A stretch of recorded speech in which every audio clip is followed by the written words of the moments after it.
What's up, guys? Welcome back to the YouTube channel. We are starting to get some parts and pieces in. Hopefully race car is going to be back together in the next few days. Let me show you what we got.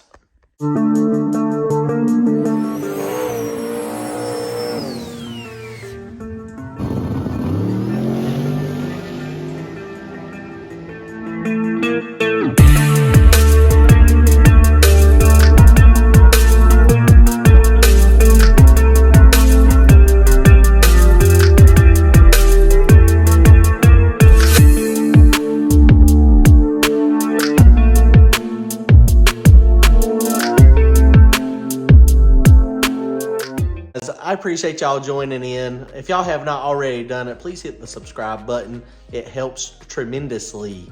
Let me show you what we got. The parts and pieces are here. They're coming. We're going to hopefully get this thing together this week. The heads are getting worked on now. I got a call from Danny at the machine shop, and they are working on the heads. He's going to put the receiver grooves in it. He's going to deck them probably 8 to 10 thousandths, and then we're also going to do a valve job on the heads. So he's taking them all apart, going to fix them all up. So hopefully we can get the water hemorrhaging stopped.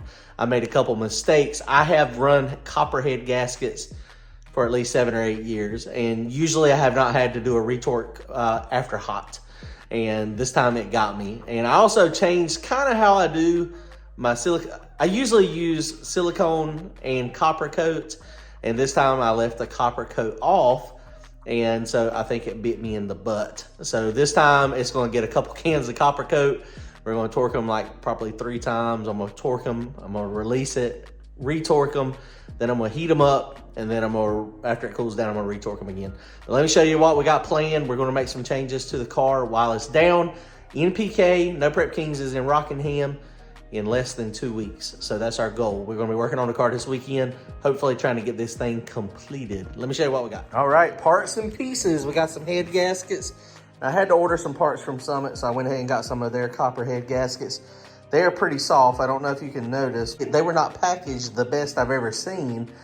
They were in this great big box over here, and they were kind of flying around.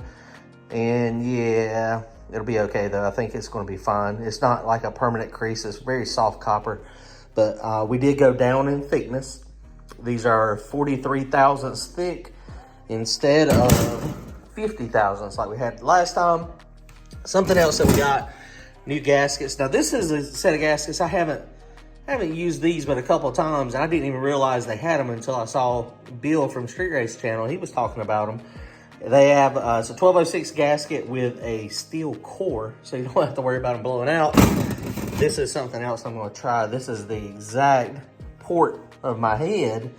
Flat out gaskets. We've been having header leaks for a while. So that leads me to the next big purchase, Flowtech. So the headers that are on my car now are 1 7/8". I've had them for a while. They are some type of eBay special. I don't even know the name brand. They're kind of a pain in the butt to get on and off.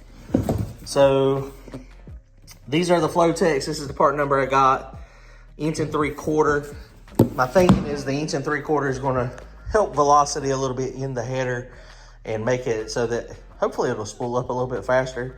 But the biggest thing, the reason I wanted to get a different set of headers is because of the ease of how these are going to get to the header bolts. Easy, easy, easy, easy, easy. And this one is mostly easy. And you can see they heated up that primary tube there and then dented it in so that you can, get more to that bolt. They did the same thing over here. Same style up and forward. The other thing that these look like, if you look at it down there, it looks like this is going to be actually a little bit further away from my valve cover. I'm hoping it looks like it is. If you get flat with the flange, you can see right there, it's a little bit off of it. My other ones are probably a 1/2 inch closer, and they're kind of a pain in the butt. But the biggest problem with my other headers, the reason they're so difficult, is this tube right here really goes down, and then this one does too. And it's really, really, really difficult to get to the header bolts, and it's even difficult to get to the spark plugs. So the headers, I mean, I'm digging it, man. These are 1 3/4, so we're going from 1 7/8 to 1 3/4. The other big thing is this collector, this merge goes down to a 2.5. The one that I have currently on my car, it goes to a 3-inch. So on my car, because I had it on the big motor, so it goes into a 3-inch, and then I've got a 3-inch, and then it goes down, and then it necks down to a 2.5. So I'm thinking this is really going to help. These headers, they come with V-bands, and they also come with flanges, so that's good. They come with header bolts as well, some type of exhaust gasket. Let me look at this thing. I bought some, but I don't know if that exhaust gasket there is going to be holding up to a turbo setup. Back pressure will probably blow that thing out like crazy, so they're not going to deal with that.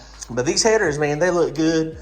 There's a couple things on the headers that I saw that not real as happy with, but you know, it's a set of $350 headers, so what can you expect? So there's a couple things on these headers I really like I was saying. There's a few things that I don't really care about. I mean, those notches in there, I mean, honestly, that's probably, or the bends in the pipe, probably not going to affect it much. This is supposed to be, I think it's at a 304 stainless steel. One thing that is interesting is the way they did the taper, the point on the inside.